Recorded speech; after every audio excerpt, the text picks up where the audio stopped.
Sud Radio, les débats de l'été, 10h-13h, Thierry Guerrier.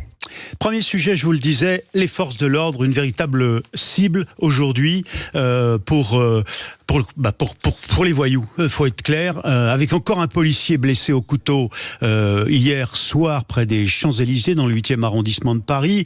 Bon, c'était visiblement une affaire de droit commun, quelqu'un qui est mis à mal à l'entrée d'un magasin de luxe parce qu'il se comporte pas bien, et puis finalement les policiers interviennent et il sort un couteau et il agresse violemment un policier. Un de ses jeunes collègues qui était là a sorti son arme et a battu l'agresseur. Et puis il y a eu la gare de l'Est à Paris il y a quelques jours avec un des soldats de Sentinelle qui a été blessé lui aussi au couteau. Et puis les menaces des Black Blocs dans la bataille de l'eau dans le Poitou. Et puis ce que j'appelais le pompon, si j'ose dire, les hôtels où sont hébergés les policiers et les gendarmes venus en renfort à Paris, visés par des tirs de mortier d'artifice. C'était en Seine-et-Marne, avec à la clé des appels sur les réseaux sociaux pour attaquer tout simplement les forces de l'ordre qui n'ont donc pas de répit, pas de repos. Nous sommes en ligne avec Nora Beramouni. Bonjour Madame Beramouni, vous êtes là avec nous ? Oui, tout à fait. Bonjour Monsieur Guerrier, bonjour à tous. Bonjour à vous, vous êtes déléguée Seine-et-Marne du syndicat Alliance de la police. Vous étiez présente à Damary-les-Lys alors même qu'il y a eu une agression. Est-ce que vous pouvez nous expliquer ce qui s'est passé exactement ? Oui, tout à fait. Alors, dans la nuit du 16 juillet, vers 23h40 environ, des effectifs de police qui étaient hébergés dans un hôtel suite au renfort des Jeux Olympiques ont été victimes de tirs de mortier. Donc, ces fonctionnaires qui restent policiers républicains ont essayé d'intervenir, mais il a fallu appeler la police au secours de la police. Ouais, c'est un comble quand même. Tout à fait. Malheureusement, oui, mais on en est là aujourd'hui. Donc, un dispositif de surveillance a été mis en place. Malheureusement, les auteurs n'ont pas pu être interpellés, mais un dispositif a été mis toute la nuit pour la sécurité de nos collègues en repos cette nuit-là. Mais alors, en fait, la réalité, c'est que quand certains hôtels ou lieux d'hébergement sont proches de certains endroits sensibles, de zones sensibles, certaines cités sensibles, eh bien, c'est un jeu. On va s'en prendre aux policiers qui viennent se reposer.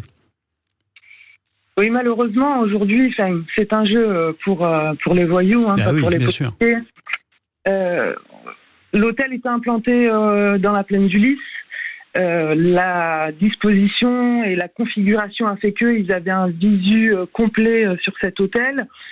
Les policiers ne pouvaient pas passer inaperçus. Ils étaient quand même une cinquantaine à être hébergés dans cet hôtel. Ils ne pouvaient pas passer inaperçus avec des véhicules sérigraphiés, etc. Et malheureusement, aujourd'hui, ça démontre que la police n'est plus en sécurité, même quand elle a envie de se reposer. Mais alors, vos collègues ont réagi comment, Madame Beramouni, quand ils ont été attaqués ? Est-ce qu'il y avait eu, par ailleurs, des menaces à leur installation ? On parle de menaces ou en tout cas d'appels à les attaquer sur les réseaux sociaux, ce qui est quand même là encore incroyable. Comment ils ont réagi parce que finalement, ils ont quand même le droit de se défendre. Oui, tout à fait, ils ont le droit de se défendre, mais la police, comme on le dit, n'est pas au-dessus des lois, mais elle n'est pas en dessous non plus.